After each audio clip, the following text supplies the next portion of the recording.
नमस्कार। आज हम डिस्कस करेंगे इंपॉर्टेंट हिमाचल प्रदेश जीके के क्वेश्चन। सभी question exam point of view से इंपॉर्टेंट हैं। वीडियो के लास्ट में मैं आपसे क्वेश्चन भी पूछूंगा जिसका आंसर आपको नीचे कमेंट बॉक्स में बताना है। इस वीडियो का पीडीएफ फाइल और अदर वीडियोस का पीडीएफ फाइल आपको हमारे टेलीग्राम चैनल पर मिल जाएगा। और एक और बात, ये जो हम वीडियो भी डिस्कस कर रहे हैं ये आपके जितने भी एग्जाम हैं, चाहे वो हिमाचल के एग्जाम है, HPSSC के एग्जाम है, हिमाचल प्रदेश पब्लिक सर्विस कमीशन के एग्जाम है या फिर कोई और एग्जाम है, उन सभी के लिए ये वीडियो हेल्पफुल है। तो जूनियर ऑफिसर असिस्टेंट के लिए भी डेफिनेटली ये हेल्पफुल होगी क्योंकि वहाँ पर भी HPG की आपसे पूछी जाएगी। चलिए डिस्कस करते हैं आज की वीडियो का फर्स्ट क्वेश्चन।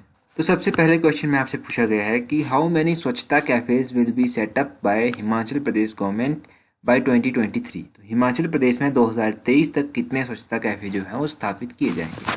देखो ये बात अभी कही गई है कि हिमाचल प्रदेश में 2023 तक जो है वो 100 मतलब 100 स्वच्छता कैफे जो है वो खोले जाएंगे। ऑप्शन बी जो है वो सही आंसर है। अब 100 स्वच्छता कैफे जो हैं वो खोले जाएंगे।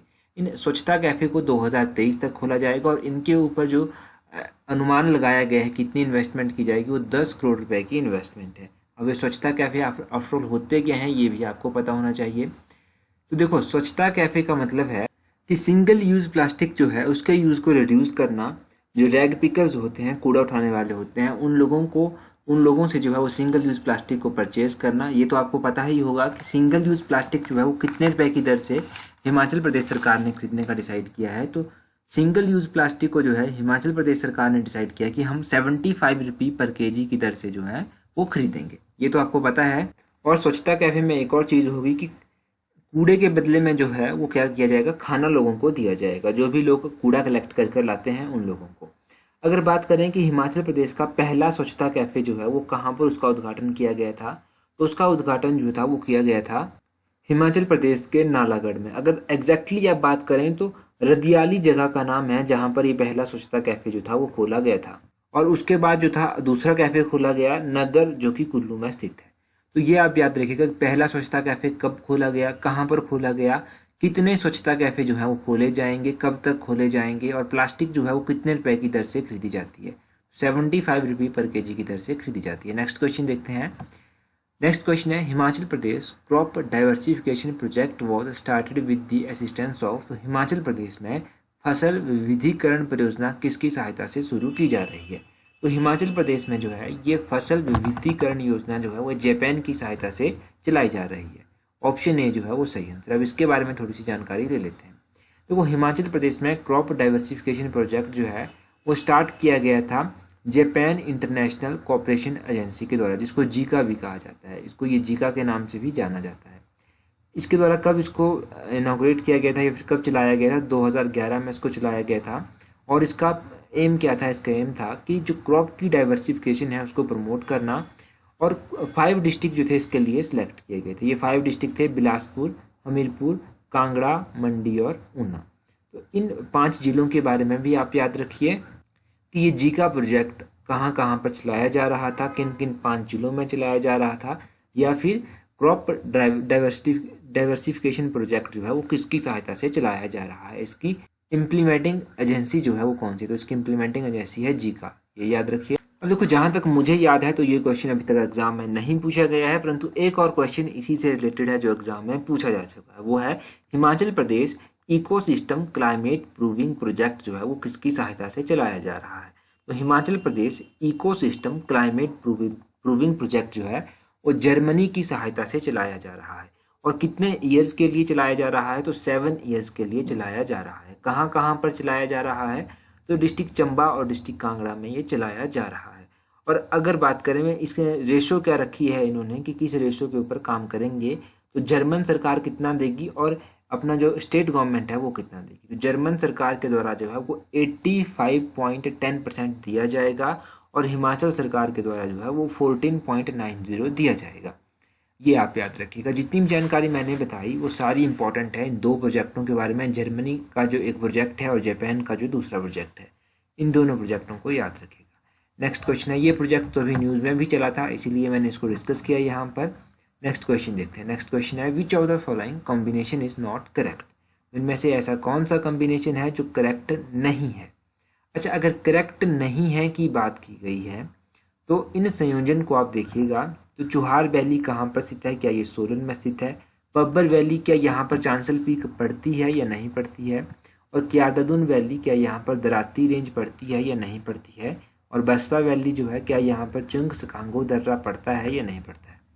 तो सबसे पहले यहाँ ऑप्शन डी से स्टार्ट करते हैं। तो बसपा वैली चुंगसकांगो दर्रे से संबंध रखती है, तो ये ऑप्शन तो बिल्कुल सही है।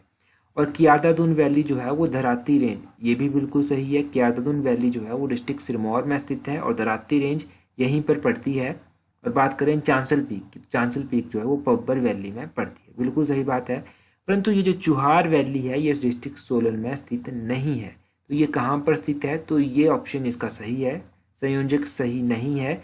चुहार वैली जो है ये मंडी में पड़ती है, ये आप याद रखिएगा। चुहार वैली के बारे में इस तरह का क्वेश्चन एग्जाम में पूछा जा सकता है, और आई होप कि चुहार वैली जो है एग्जाम में पूछा जा चुका है, इस तरह से कुछ याद है। अभी जितनी भी वैलीज यहाँ पर दी गई हैं, अगर इन वैलीज के बारे में आप जानेंगे तो देखो, पब्बर वैली जो है इस वैली को रोहड़ू घाटी भी कहा जाता है, और ये जो क्यारदादुन घाटी है, क्यारदादुन घाटी को पोंटा घाटी भी कहा जाता है, ये सिरमौर में स्थित है। और अगर बात बसपा घाटी की जाए तो बसपा घाटी जो है इसको सांगला घाटी के नाम से भी जाना जाता है, और ये कहाँ पर स्थित है, ये डिस्ट्रिक्ट किन्नौर में स्थित है। तो ये आप याद रखिएगा, जितना भी है इम्पोर्टेंट है और शॉर्ट में मैं आपको बता रहा हूँ, तो याद। तो इस क्वेश्चन को आप देखिए, यहाँ पर कहा गया है match list 1 and list 2 and select the correct answer from the codes given below. सूची 1 और सूची 2 का मिलान करें और नीचे दिए गए कुटों के आधार पर सही उत्तर चुनें। देखिए यहाँ पर सबसे पहले देखिए आप लेक्स दी गई है, कलासर लेक। कलासर लेक कहाँ पर स्थित है, तो कलासर लेक जो है वो मंडी में स्थित है, तो ऑप्शन डी यहाँ पर सही आएगा। उसके बाद पीर पंजाल आता है, तो पीर पंजाल चंबा के इर्द गिर्द पड़ता है, ऑप्शन बी सही आएगा। तेम्पोला कहाँ पर है, तो तेम्पोला ऑप्शन सी, लाहौल स्पीति के आसपास ये स्थित है। अगर बात करें सी जोत, तो सी दर्रा कहाँ पर है, ये ऑप्शन ए यहाँ पर सही आएगा। तो अब यहाँ पर आप देखिए कौन सा सही बनता है, तो डी बी सी ए, तो ऑप्शन ए जो है वो बिल्कुल सही बनता है। तो ये ऑप्शन जो है सही है आपके पास। अब देखो यहाँ से याद रखिएगा आप कि कौन कौन से दर्रे या फिर कौन कौन सी लेक्स कहाँ कहाँ पर स्थित है। दो चीज़ें मैं आपको यहाँ से रिवाइज करवा देता हूँ।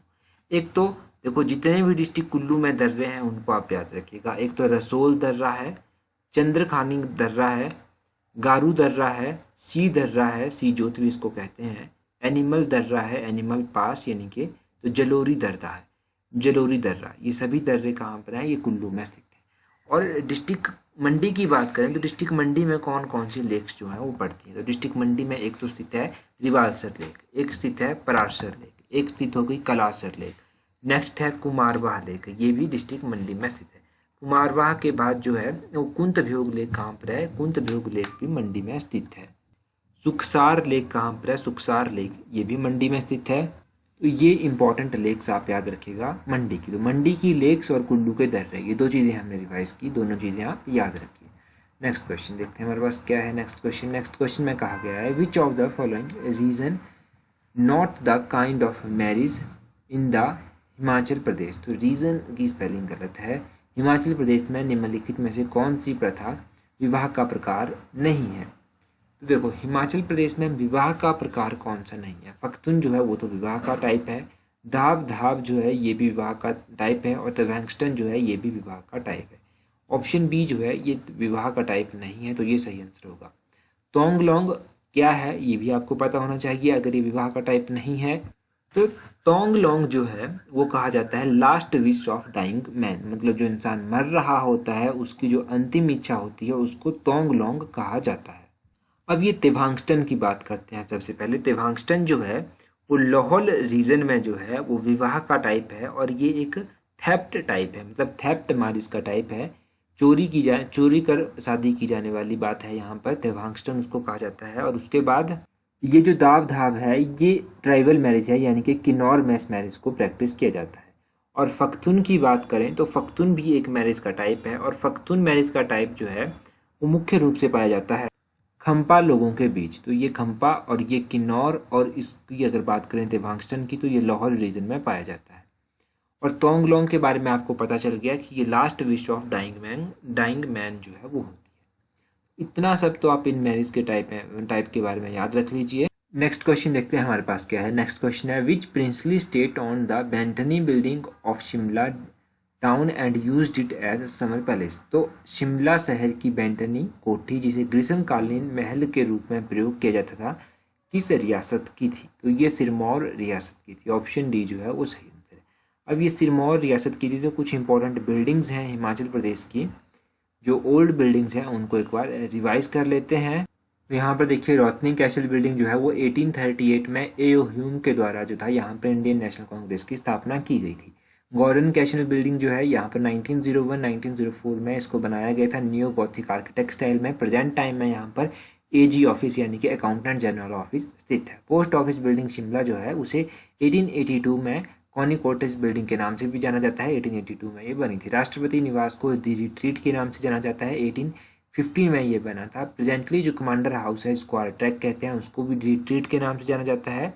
वाइस रेगल लॉज जो है वो 1888 में ट्यूडर आर्किटेक्ट स्टाइल में बना था। 1965 में डॉक्टर सर्वपल्ली राधाकृष्णन के द्वारा इसे हैंड ओवर कर दिया गया था Indian institute of advance study को। पंजाब हाई कोर्ट जो था वो 1955 में चंडीगढ़ को ट्रांसफ़र किया गया था। पहले ये पीटरऑफ से चलाया जाता था। 19 हिप्पा की स्थापना 1 जन 1974 को हुई थी। अगर हिप्पा बिल्डिंग की बात करें तो इस बिल्डिंग का नाम है फेयरलॉन्स बिल्डिंग और ये आर डिक्सन के द्वारा कंस्ट्रक्ट की गई थी।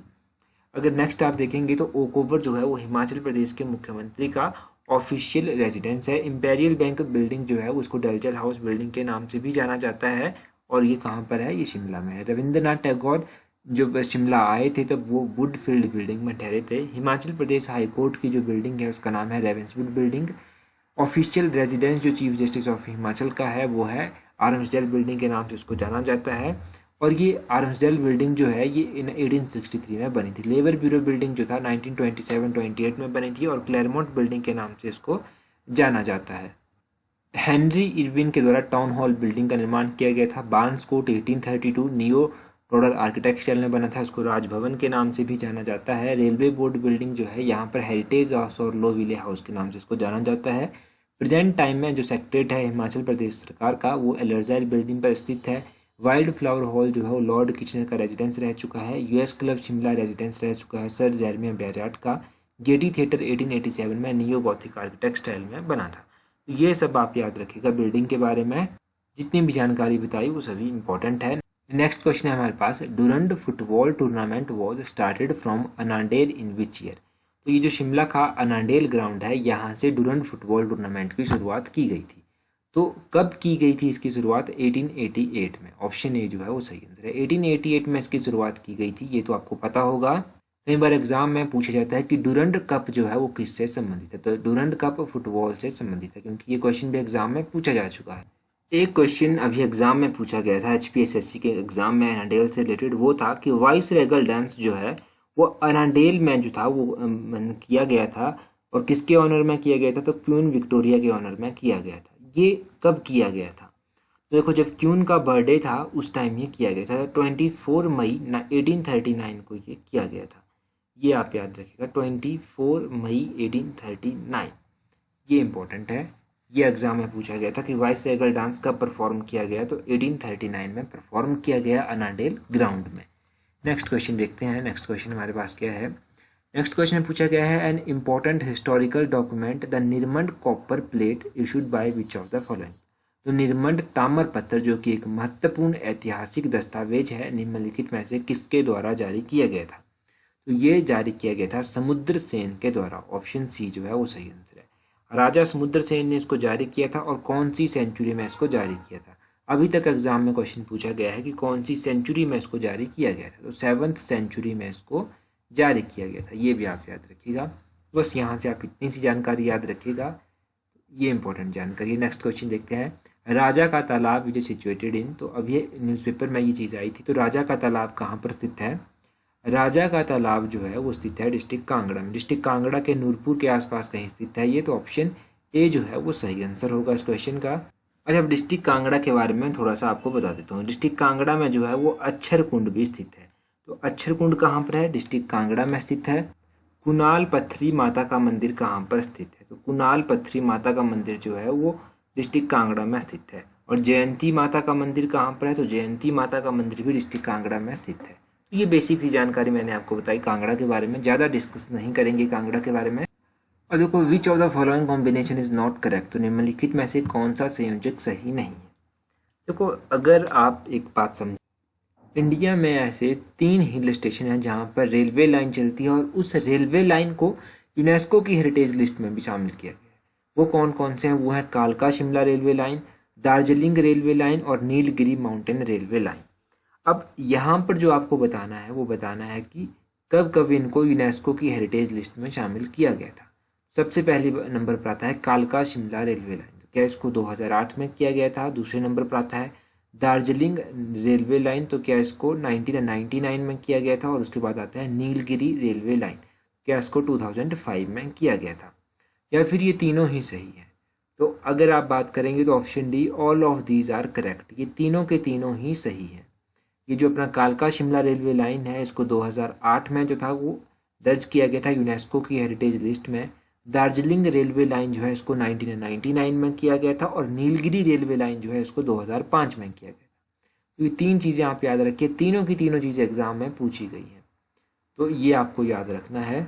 अब आप लोगों के लिए जो आज का क्वेश्चन है वो है when was the first Dussehra of Kullu celebrated after joining Himachal Pradesh. तो हिमाचल प्रदेश में सम्मिलित होने के बाद कुल्लू का पहला दशहरा कब मनाया गया था। 4 ऑप्शंस आपके पास दी गई हैं, अपना आंसर कमेंट करके ज़रूर बताएं। इस क्वेश्चन को हमने पिछले कल ही गिरिराज की डिस्कशन में जो था हमने जाना था, इसके बारे में डिटेल में पढ़ा था। So that's all for today. Thank you very much for watching it and listening it very patiently.